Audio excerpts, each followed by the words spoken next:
केन growers Nehru degree college गोला नेहरू जी के नाम पर यह स्थापित किया था इस क्षेत्र के किसानों ने। महाविद्यालय की स्थापना 1968 में हुई थी और आज 27 मई के दिन पंडित जी की पुण्यतिथि है।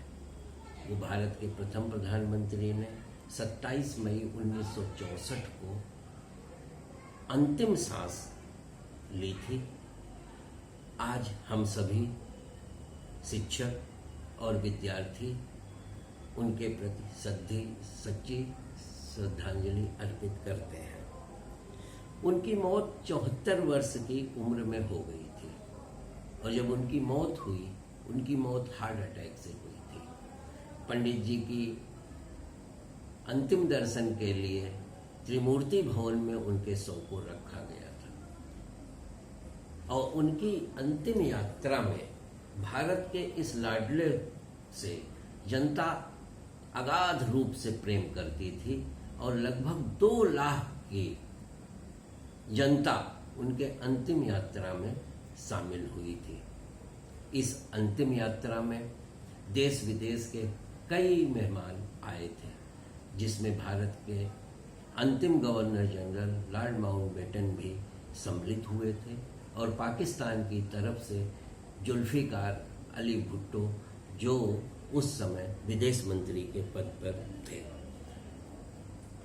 नेहरू जी की मौत के पीछे जो कारण बताया जाता है, वो चीन ने जो 1962 में हमला किया था, उस सदमे से नेहरू जी उबर नहीं पा रहे थे, क्योंकि 1954 में उन्होंने चीन के साथ एक शांति समझौता किया था, जिसमें हिंदी चीनी भाई भाई की बात कही गई थी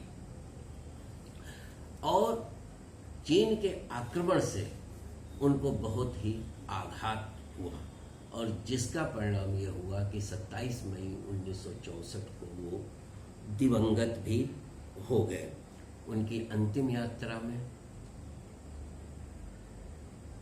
जो उस समय गाड़ी पे सवार थे, उसमें उनकी पुत्री इंदिरा गांधी, राजीव गांधी और संजय गांधी के साथ साथ लाल बहादुर शास्त्री भी मौजूद थे।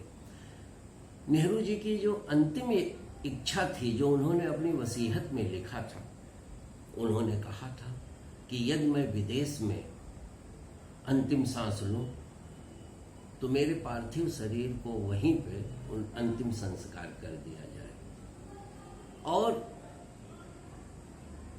मेरी अस्थियों को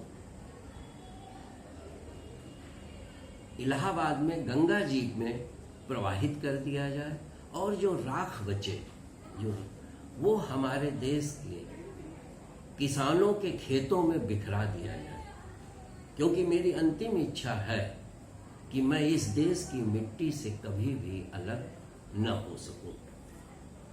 ये उन्होंने अपनी वसीयत में लिखा है। और मैं एक बात और कहना चाहता हूं कि भारत के स्वतंत्रता संघर्ष में अगर किसी व्यक्ति ने क्षणांश भी योगदान दिया है तो उसके उस योगदान के प्रति हम कृतज्ञ हों, क्योंकि आज हम जिस हवा में सांस ले रहे हैं वह उन्हीं महापुरुषों की देन है, जिनके कारण हम आज अपने को एक लोकतांत्रिक देश के स्वतंत्र नागरिक के रूप में अपने को महसूस कर रहे हैं और हैं भी।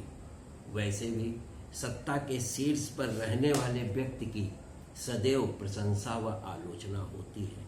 पंडित नेहरू की भी आलोचना चीन व कश्मीर के मुद्दे पर काफी हुई और आज भी यदि हम एक तरीके से देखें तो अतीत को अगर वर्तमान में घसीटा जाएगा तो विसंगतियां पैदा होंगी। उसी प्रकार वर्तमान के चश्मे से अगर अतीत को देखा जाएगा तो काफी शंकाएं पैदा होंगी, क्योंकि जो देश का रहनुमा होता है वह तत्कालीन परिस्थितियों के आधार पर सोच समझकर फैसला लेता है। अब मेरा ये मानना है अब इस बात से कोई फायदा नहीं है कि इन घटनाओं के लिए कौन जिम्मेदार है। अहम बात यह है कि हालातों को कैसे बदला जाए। एक बार पंडित नेहरू ने कहा था कि अगर हम कश्मीर को थाली में सजाकर पाकिस्तान को सौंप दें तो भी पाकिस्तान हमेशा खुश नहीं रहेगा, क्योंकि उसने भारत के प्रति घृणा के भाव को अपने मन में रख लिया है। आज कश्मीर मांग रहा है, कल कुछ और मांगेगा। तो ऐसा नहीं है। पंडित नेहरू, इस देश के निर्माण में उनकी भूमिका महत्वपूर्ण है। इसे आलोचना या वाद विवाद से परे रखना चाहिए, क्योंकि मेरा मानना है कि यदि किसी ने भी देश की स्वतंत्रता में जरा भी योगदान दिया है तो उसके उस योगदान को भुलाया नहीं जा सकता है। प्यारे बच्चों, आज के दिन हमारी पंडित नेहरू के प्रति यही सच्ची श्रद्धांजलि है। जय मां भारती।